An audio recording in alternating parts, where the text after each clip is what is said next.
আসসালামু আলাইকুম। Hello everyone, কেমন আছেন সবাই?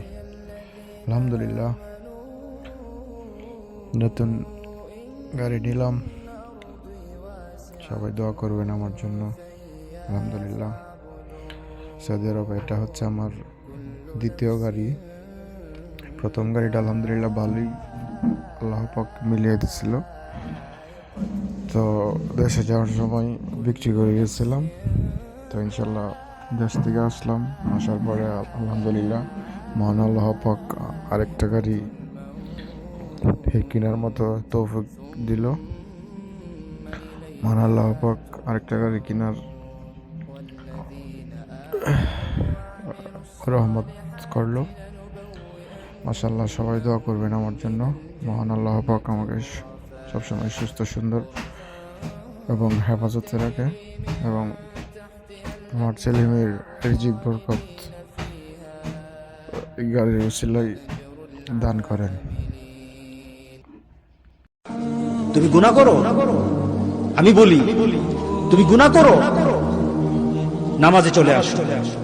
ছাড়তে পারো না, তবু নামাজে আসো। তুমি মদ খাও, তবু নামাজে আসো। তুমি জেনা করো, তবু নামাজে আসো। তবু নামাজে আসো, তবু নামাজে আসো।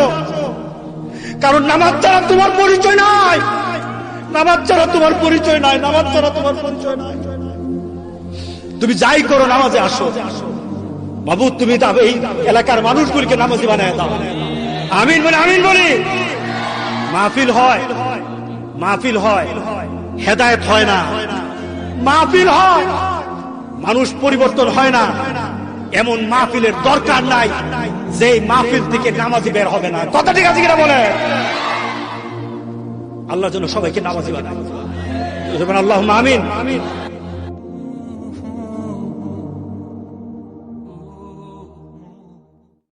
তোমরা তো জানো না কখন তোমরা মরবা। শোনো, তুমি অপরাধ করিও যদি তোমার মনে হয় আল্লাহ তোমাকে দেখে না, তখন করিও। তুমি অপরাধ করিও যদি তোমার মনে হয় আল্লাহ তোমাকে জিজ্ঞেস করবে না, তুমি নিশ্চিত বেঁচে যাবা। যাই হোক, সবাই অনেক বেশি ভালো থাকবেন, সুস্থ থাকবেন, সুন্দর থাকবেন। আমার জন্য দোয়া করবেন। মহান আল্লাহ পাক যেন আমায় সবসময় সুস্থ সুন্দর এবং হেফাজতে রাখে। সবাইকে আসসালামু আলাইকুম।